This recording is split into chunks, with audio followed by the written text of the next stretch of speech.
Good morning. I'm Al Hofeld Jr., and this is Zach Hofeld. Both of us are attorneys with our law firm. Our firm prosecutes civil rights cases on behalf of children of color. Zach and I have been privileged over the last 3.5 years to represent Amir Worship through his mother, Crystal Worship, who's here today. Amir was 12 years old on May 26, 2019, when he was shot with an assault rifle fired by SWAT officer Caleb Blood while Amir was seated on the edge of his bed in his room at home in Markham a few minutes after 5 a.m. The South Suburban SWAT team, formerly known as SIRT or South Suburban Emergency Response Team, was executing a search warrant for Mitchell Thurman and suspected prescription codeine.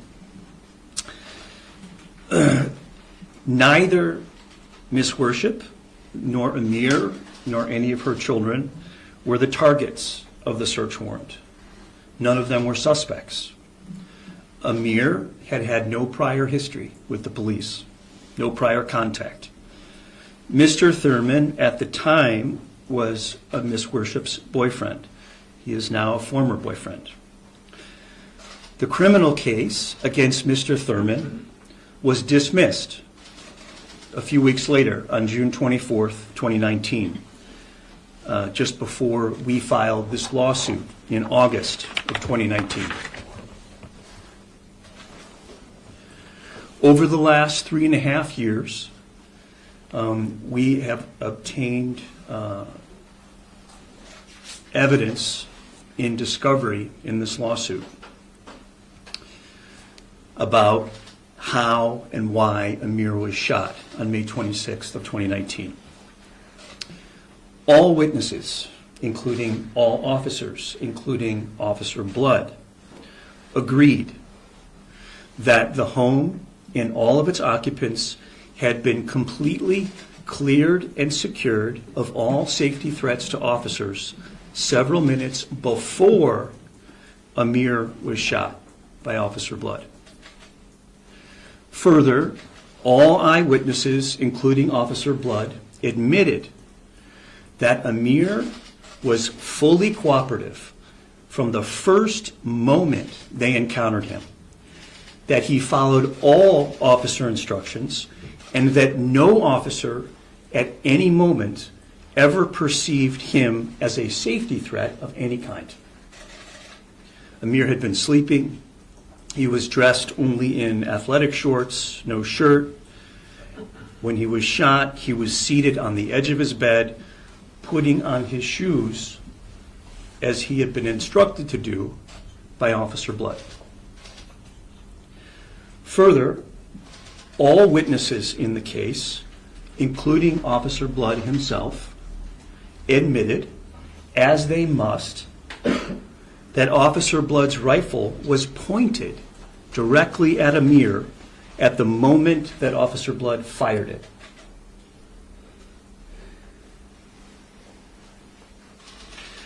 Officer Blood's defense was, number one, I don't know what happened. He claimed that the last time he checked his rifle, the safety selector was on the safe position, not the fire position. He went hands-free from his rifle for a couple of minutes in order to get some clothes for Amir to put on. He was inspecting Amir's shoes with a flashlight in one hand and each shoe in the other. He later tried to claim that the safety selector must have slipped from the safe position to the fire position before the gun discharged. He speculated later that something must have gotten caught in the trigger guard wasn't my finger, wasn't me who pulled the trigger, so something must have gotten caught in the trigger guard, some piece of my equipment. He tried to say that the safety selector had slipped on other AR-15 rifles that he had used in the past. And he tried to say that during the time leading up, during the seconds leading up to his shooting of Amir, that he was following his training. And you have a clip of a video clip of his deposition testimony on that point. Officer Blood's speculation aside, we obtained evidence in the case to prove that there was no way that Officer Blood's rifle could have fired without the safety position, without the safety selector being in the fire position, and that it could not have fired without there being at least 5.8 pounds of pressure directly on the trigger. We hired an expert armorer who inspected the rifle, took it completely apart, put it completely back together, test fired it, and found absolutely nothing defective with the safety selector or the trigger system or any other part. The rifle was in as new condition on the date that Officer Blood shot Amir. We subpoenaed and took the deposition of the founder and president of Bravo Company Manufacturing, the manufacturer of Officer Blood's BCM-4 AR-15 rifle that he used to shoot Amir.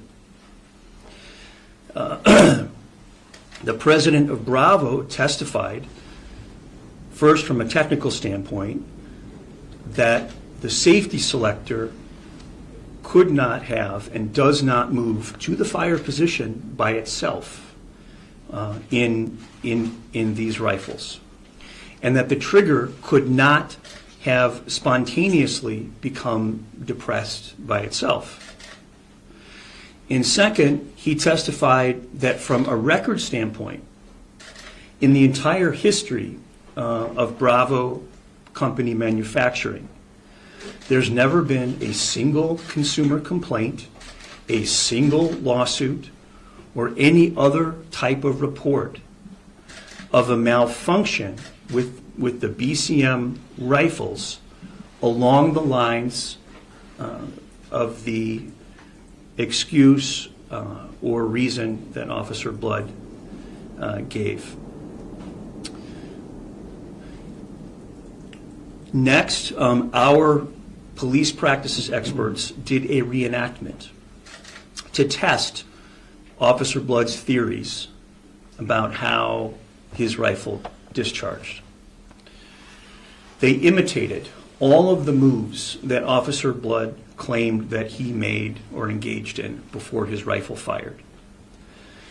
And they testified in this case, they found and they testified that it was physically impossible for any of Officer Blood's equipment to move the safety selector or to get into the trigger guard and pull the trigger. So we got Officer Blood's vest that he was wearing that day. We got all of the equipment that was in his vest.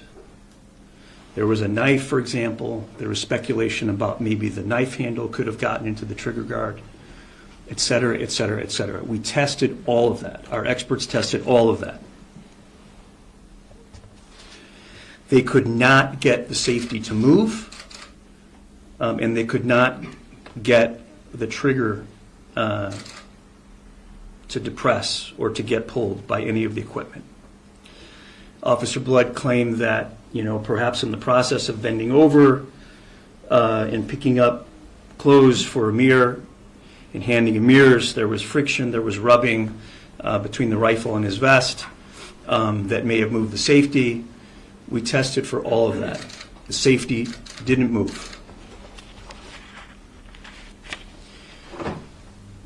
Our experts concluded that it was physically impossible for Officer Blood's rifle to have fired without the conscious and deliberate acts of Officer Blood in moving, his finger moving the safety selector to the fire position, his arms and hands lifting and aiming the rifle at Amir, and his finger pulling the trigger.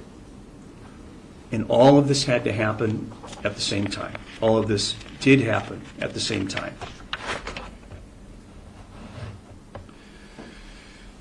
Plaintiffs' experts showed that in the course of shooting Amir, Officer Blood disregarded multiple fundamental universal rules of firearm safety.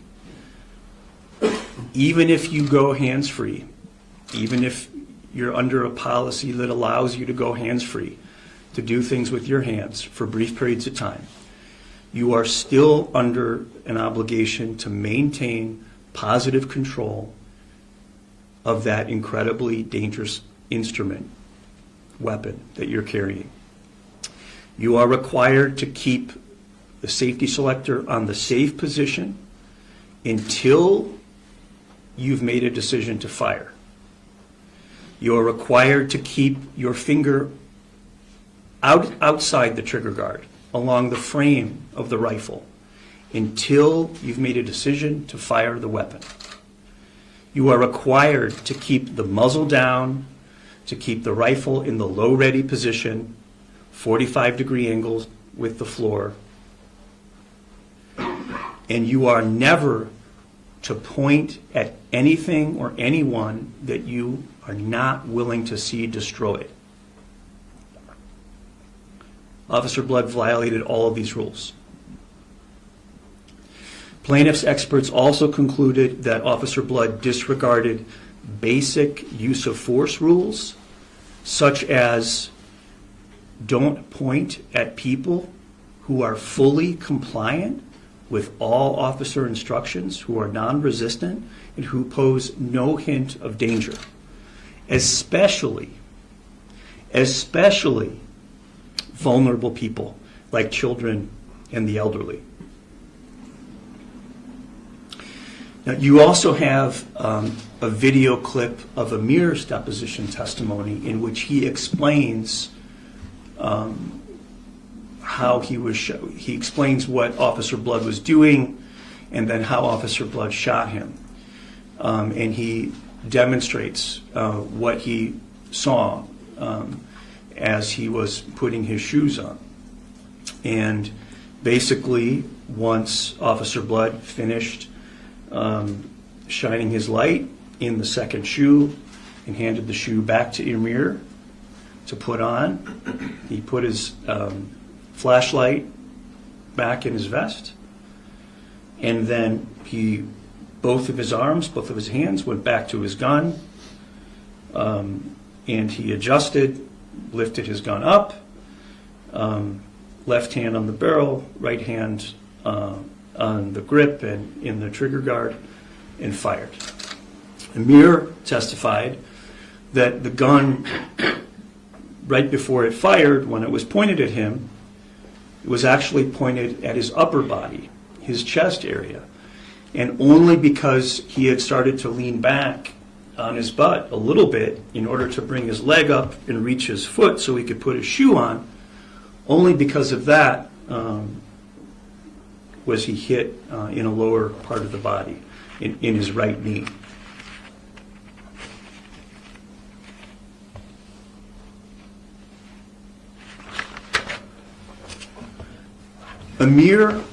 Amir was shot with a high-powered assault rifle designed for military use. This was a SWAT team, and let me just say, because I didn't say it before, the South Suburban Emergency Response Team is the regional SWAT team for all of the South Suburbs.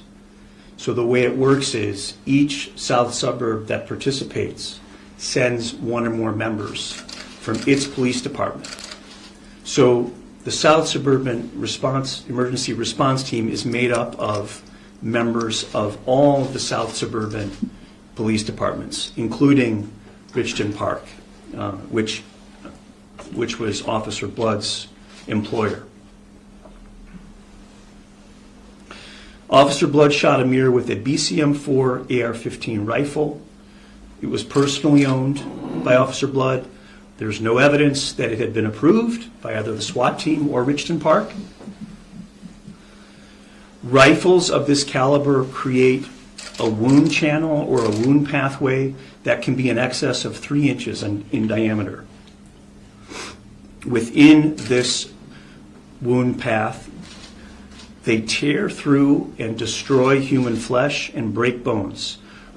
For reference, a 9mm handgun, when shot, has only about a third of the velocity and pounds of pressure per square foot that an AR-15 has. The AR-15 that Amir was shot with had a bullet velocity of 3,000 feet per second and 1,239 pounds of pressure on impact. You have a photo of Officer Blood's AR-15 rifle that he shot Amir with. The bullet penetrated Amir's kneecap, shattered it in scores of pieces, entered his joint, damaged his femur, destroyed a large amount of cartilage, knee cartilage, affected the growth plate in his right leg, and exited or partially exited the back of his leg, of his leg on the right side. Amir's had 5 surgeries to date. The first was just to clean, remove fragments, and to try to piece and hold the bone together with wire and screws until there could be a more permanent solution. The second surgery was to remove all that hardware and treat infection. The third was an allograft and an epiphysiodesis. The allograft, he got basically a new knee from a cadaver, new knee bone from a cadaver that was put in, and the epiphysiodesis was a procedure to slow the growth of the bone in his right leg.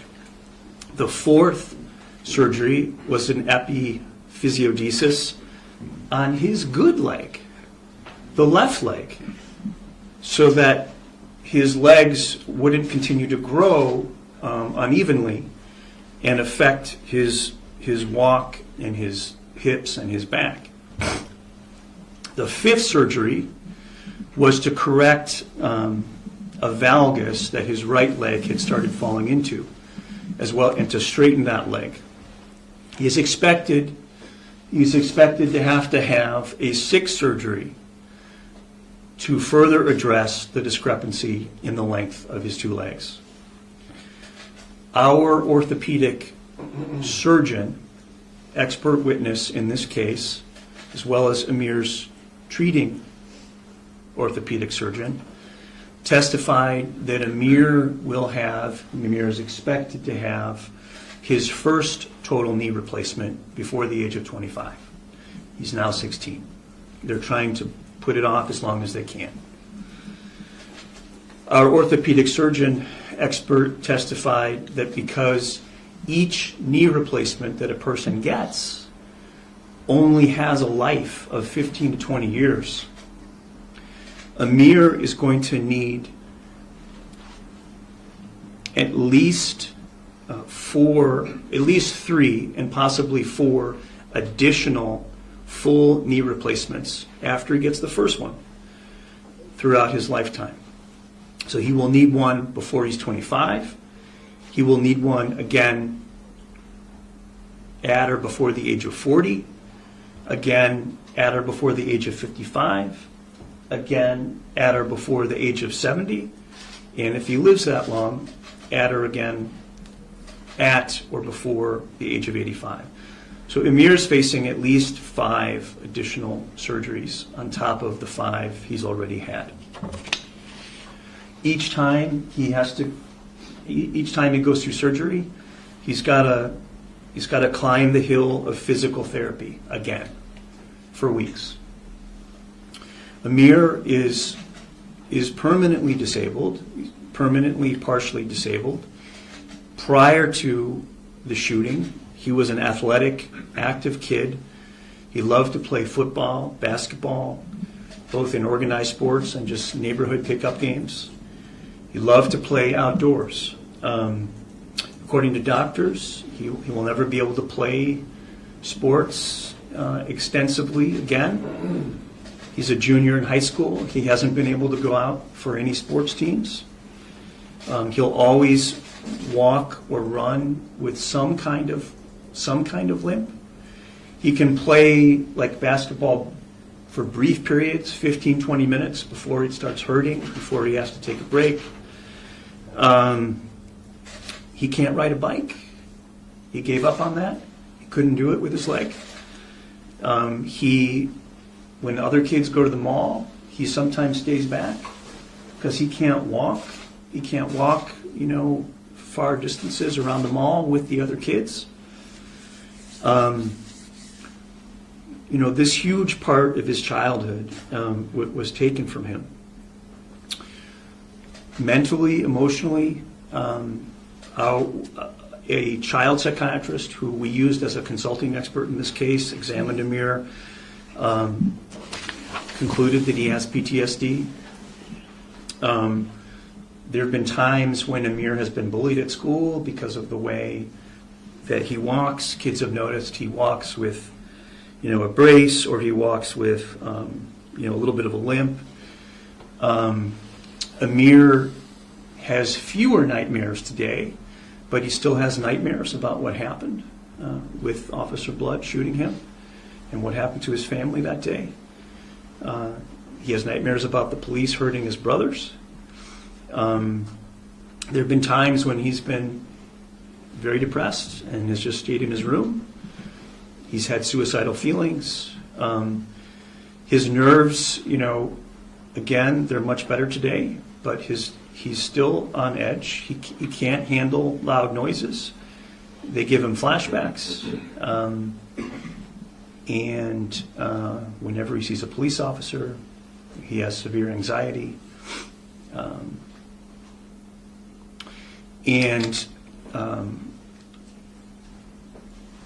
Besides Amir, his mother and two of his brothers, Eric and Robert, were also in the house that morning. Eric was 13 at the time. He was inappropriately handcuffed by the police. Both Eric and Robert had assault rifles pointed at them when they were fully compliant. Crystal was manhandled by the police. Crystal was in the adjacent bedroom when Amir was shot, and she heard him scream. And she asked what happened. They wouldn't tell her. They made up stories. Eventually, she knew that it was Amir who'd been shot. We don't want to underplay the primary and secondary distress that Amir's mother, Crystal, has suffered, along with Amir's brothers, Eric and Robert.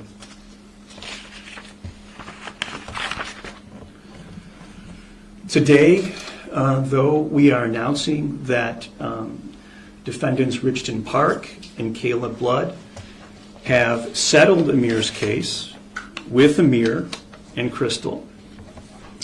The terms of this settlement include payment of $12 million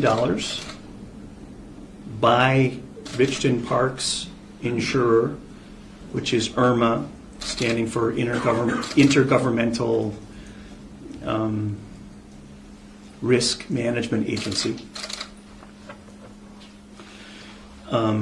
That was the limit of the insurance policy that Richton Park had, $12 million.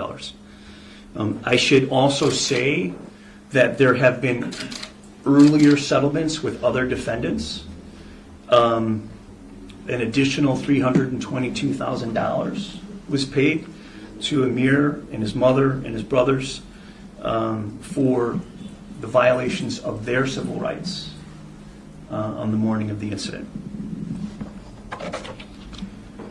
The settlement also requires a public apology from the Village of Richton Park, which is supposed to be issued this afternoon after our statement. And I have the text available if anyone needs it or if they renege. The settlement includes a private face-to-face apology to Amir from Officer Blood during a meeting facilitated by a professional restorative justice facilitator and a clergy member. The settlement includes a requirement for comprehensive use of force and firearm safety training for Officer Blood, including in-class and firearms range training and recertification on his duty weapons before he is allowed to return to active duty. Now, the terms of this settlement include all of the types of terms that the law allowed, as well as some that it would not have allowed us to get from a jury, including the apologies and the commitment on retraining. The defendants agreed to these terms in a negotiated settlement. And Blood's and Richton Park's acknowledgement that we're expecting this afternoon that a grave wrong occurred, their apologies in the restorative justice meeting with the family, these are all very important to Amir and his mother for their long-term healing. Amir told me that the meeting with the officer, which the family had this past weekend, quote, gave everybody peace of mind, unquote. It's a very optimistic, forgiving statement from a 16-year-old guy. I understand that the apology was sincere and that Amir and Crystal have an attitude of forgiveness towards Officer Blood. That said, to Amir and Crystal and their family, this is not enough. Officer Blood should be fired. He should be fired. He should have been fired 3 years ago. Not only has he not been fired, but Officer Blood has not even been disciplined in any form or fashion for shooting a 12-year-old boy. Not only has he not been disciplined,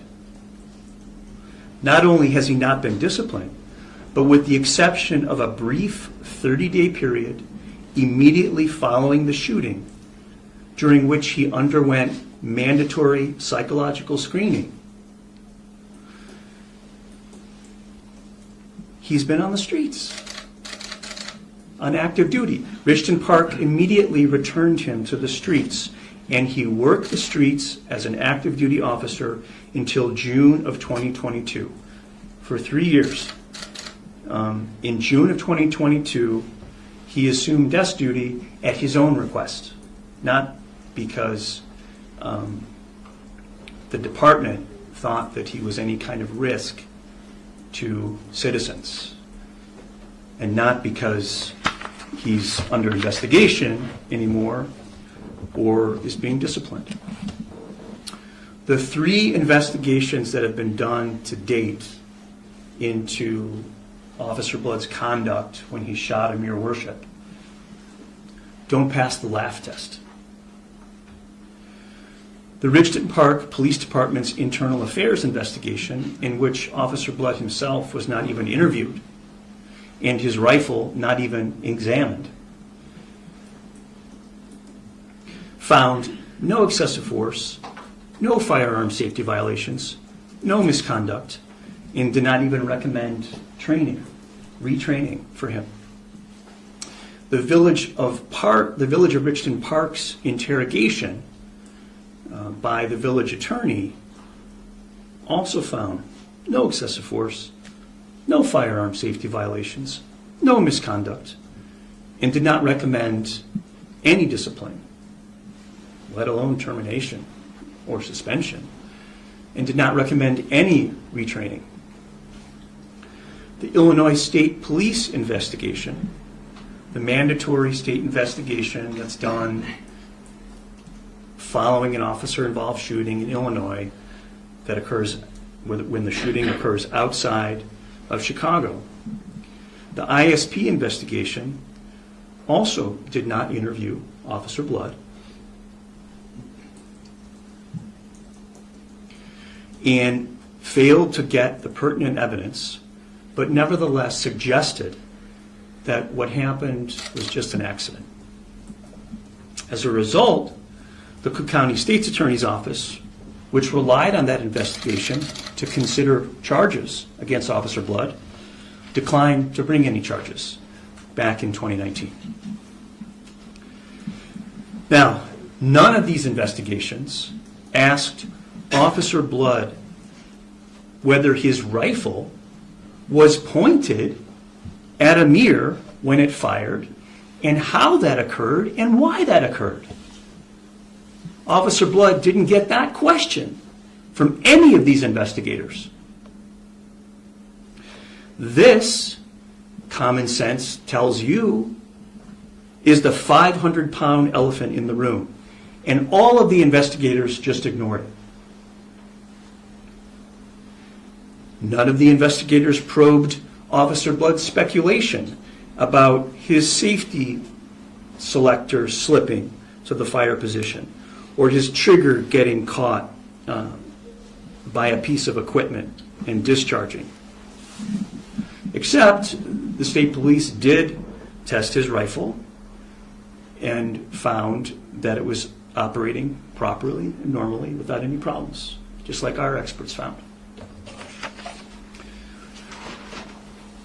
The CERT, the SWAT team board of directors, did eventually, in September of 2020, terminate Officer Blood from the SWAT team for committing multiple violations of firearm safety when he shot Amir, specifically for not having the safety selector in the safe position, for not maintaining muzzle discipline in the low ready position, and for not maintaining the gun in a safe direction at all times, including when he was hands-free.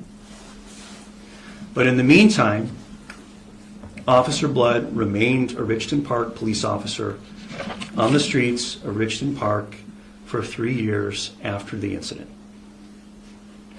So, there has been zero accountability for Officer Blood's act of shooting 12-year-old Amir, when everyone agrees, even Officer Blood himself, that Amir was fully cooperative and posed no hint of danger at any time.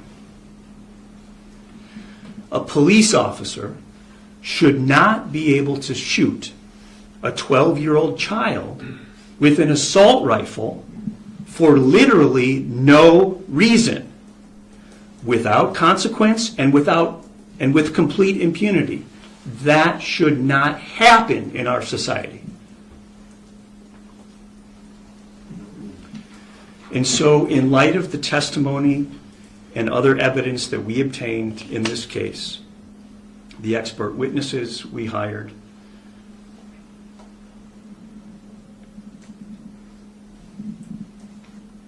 all of which is evidence that the Illinois State Police and the Cook County State's Attorney did not have in 2019. Today, Amir's family is calling upon the State's Attorney's Office, the Cook County State's Attorney's Office, Kim Fox, to reopen its investigation into Officer Caleb Blood's shooting of Amir Worship in order to consider charges against Officer Blood. Our office will be sharing evidence obtained in discovery with the state's attorney. Thank you, and I think we're happy to answer a few questions. Crystal, can you tell us about, I imagine, mixed feelings today. There is a settlement, there's financial protection for your family, but still the person responsible is on the job, still carrying a weapon for his purpose. Please, step in front of Alex. No, we'll trade. I accept his apology, but that day, he was reckless that day, and I feel it was intentional. Tell us about Amir's recovery. How has that been for him, and what's it been like for the past years? Every surgery was hard. He lost his confidence in himself. He's in a lot of pain, and he didn't eat for days. He'll stay in his room for days, and we'll have to push him to come eat, and and build his confidence back up. I imagine there's an emotional pain that the whole family's going through. Yes. There's a lot of healing we had to do. There was a lot of sleepless nights. But things better now, today. What would be different for you if Officer Blood is prosecuted for this crime? I feel like justice will be served. Even though, they gave him the settlement, I think justice will be served for Amir, because he have to live with the injury of his knee for the rest of his life. The apology would not, help. Can you describe what that meeting was like with Officer Blood? It was kind of weird. A lot of emotions was in our head, and I think it was like a recording in your head of what happened that day. And I think Amir was sitting over there thinking the same thing as I was thinking of the event that happened. And when he was saying that he didn't mean it, that's what kind of like made me feel a little unease. Why? Did you not feel it was sincere? I felt it was sincere, but I think he did it intentionally, So. How would you say things are different for you, for Amir, just emotionally as a result of the experience in the last 3 days? We sleeping better now. We're at peace. He has his confidence back. He loved his mom. He tried to get up and help clean up. He want to just do everything now. He's my sweetheart. He get up in the morning for school. He make sure he kiss me good morning. And when he get home from school, he make sure he check on mama. He a big help to the family. He's sweet, and I love him. Everything is okay. And I have a new grandbaby, and her name is Imani. A new addition to the family, so Amir is an uncle. I understand that you moved from the house where that happened. Did you move as a result of what happened? Yes, I want a better life, and I moved to Texas. And my kids love Texas, so I'm like, I would just go to Texas. So I'm trying to rebuild my life. What does Amir want to do with his life now? Does he have plans? Does he have dreams? He really not sure what he wants to do. He just want to be happy and take care of his family and take care of me. Make sure mommy happy. That's important. Mm-hmm. Did he tell you how he felt after the meeting with Officer Blood? It's hard for Amir to show emotions. Did the meeting happen here or in Texas? Here in Chicago.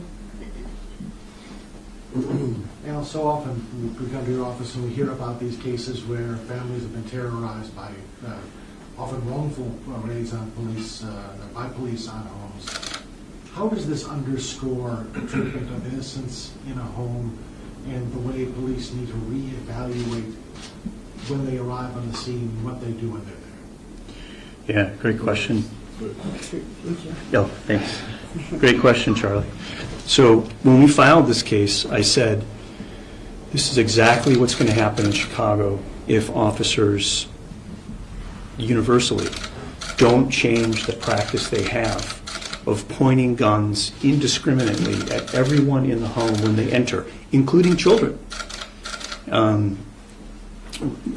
As you know, we represent about 30 kids of color, all of whom have had guns pointed at them, and they range in age from 1 through 16, 17, and most of them are under 10 when the raid happened in their particular home. So certainly when it comes to use of force and firearm safety, the practice of pointing guns at kids has to change. If it doesn't change, we're going to see more incidents like this in Chicago and elsewhere. Al, can you clarify a couple of things? You said the apology happened last week, but did you say there was another meeting happening today? Yeah, 2 apologies. One privately, face-to-face from the officer. That occurred this past Saturday. Second one is the official apology from the Village of Richton Park. That's what's going to be coming this afternoon. Is that taking place at the Richton Park? I think it's not going to be anything other than them releasing a statement with text. And you mentioned that there had been previous settlements. Was that also with Richton Park or with the other parties that had originally been named in the lawsuit? So yes, Richton Park, also Richton Park and Officer Blood also settled with other plaintiffs, with Crystal and with Amir's brothers, Eric and Robert. And then other defendants, the SWAT commander, the officer, the only other officer, the SWAT commander, that's one. Another one, there was one other officer in the room when Amir was shot, Officer Wood of Tinley Park. Then there were various officers who did other things. When we filed the case, we talked about the officers, used flashbangs. They knew there were children in this house. They knew there were children living in this house before they executed the search warrant. And then they picked the SWAT team, which is going to use maximal force. When you pick a SWAT team, you know what they're going to do. And then, even though they knew there were children in the house, they threw a flashbang inside the house. It exploded very near where Robert and Eric were sleeping. It was dark in the house, so they couldn't see where they were throwing it. So anyway, the short answer is yes. All of the plaintiffs settled with other defendants for various other instances of excessive force. And those all total $322,000. Correct. Can I just clarify one thing, because I have to run? Amir was 12 at the time, his brother was 13, and then there was another child? Robert was 18 at the Yes. time. He had just turned 18. Yes, Okay, so the 3 children, yourself, and your former boyfriend were in the house? yes, Went south. yes, Thank you. But you mentioned that Amir is 16 now. yes, Yes. yes. Mr. Volfeld, who represented the defendants at trial? Or at Um, settlement? The case didn't go to trial. We just so everybody, the case settled in December in principle when we were going to get a trial date this month, last month in January. We were set to get a trial date in January. The case settled in December. Give me a second. What's the name of Timbo's firm? Sodos. Yeah, the Sodos Law Firm. Thank you, Zach. The Sodos Law Firm represented Officer Blood in Richton Park, as well as one other officer and his employer. And what were those attorneys' names specifically? Sure. John Timbo. John Timbo was the lead attorney for Officer Blood. The neighbor